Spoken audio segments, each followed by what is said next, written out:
நவீன் என்னோட பேர். நான் வந்து பிஸ்னஸ் ஸ்டார்ட் பண்ணி ஒரு 7 இயர்ஸ் கம்ப்ளீட் ஆயிடுச்சு. 8th இயர் வந்து இப்போ நல்லா போயிட்டுருக்கு. இது வந்து பிஸ்லரி இன்டர்நேஷ்னல் பிரைவேட் லிமிட்டடோட ஆத்தரைஸ்டு டீலர் நான்.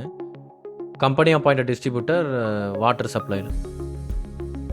நான் வந்து எலக்ட்ரிக் வெஹிக்கிள் வாங்கி ஒரு 2.5 months ஆயிடுச்சு. டர்னோவில் வந்து பேசிக்காக ஒரு 4-5 வெஹிக்கிள் வந்து எக்ஸ்பிளைன் பண்ணுவாங்க. பட் நமக்கு வந்து மாடல் வைஸாக ஃபீச்சர்ஸ் வைஸும் வந்து நமக்கு யூலர் ரொம்ப பிடிச்சிருந்தது. ஸோ வண்டி பற்றின டீட்டெயில்ஸ்லாம் நீட்டாக எக்ஸ்பிளைன் பண்ணாங்க. அதனால் வண்டினா நான் இதுதான் வாங்கணும் அப்படின்னு சொல்லிட்டு நான் ஃபிக்ஸ் ஆகிட்டேன். ஸோ சார்ஜிங்கில் வந்து ஃபுல் சார்ஜ் 100% சார்ஜில் வந்து நாங்கள் வந்து அரௌண்ட் ஒரு 600-700 kg நாங்கள் வெயிட் ஏற்றுவோம். அது வந்து இப்போது 90-100 kilometers வரைக்கும் கொடுக்கும்.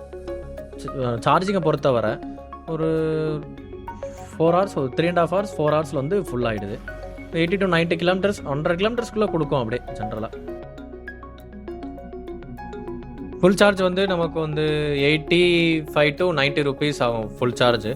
ஸோ அது வந்து யூஸ்வலி வந்து 100 kilometersக்காக டீசல் வெஹிக்கிளை லோட் பண்ணும்போது 300 rupees வந்து தாராளமாக செலவாகும். ஸோ அதனால் வந்து ஈவி எனக்கு ஒரு பெஸ்ட் ஆப்ஷனாக இருந்தது. டர்னோட பெனிஃபிட்ஸ் அப்படின்னா பைபேக் ஆஃபர் தான். ஸோ அதில் மெயின் இன்டென்ஷன் வந்து நான் வெஹிக்கிள் வாங்கினதுக்கே அதான் ரீசன் சொல்லுவேன்.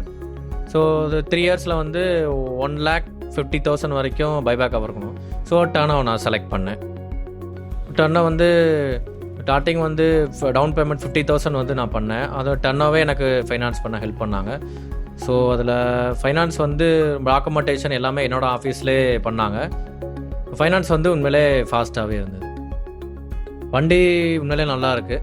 வண்டி மெயின்டெனன்ஸ்னால் அப்படி எதுவும் கிடையாது. ஸோ ஃபஸ்ட்டு சர்வீஸ் வந்து ப்ராப்ளம் அப்படிலாம் இல்லை. யூஸ்வலி வந்து டீசல் வண்டியோட கம்பேர் பண்ணுறப்போ ஃபஸ்ட் சர்வீஸ் வந்து ஃப்ரீ. பட் செகண்ட் தேர்ட் சர்வீஸில் வந்து 4,000-5,000 வந்து சார்ஜ் பண்ணிடுவாங்க. பட் ஈவியில் அப்படி இல்லை. அது வந்து ஒரு நல்ல அட்வான்டேஜ்.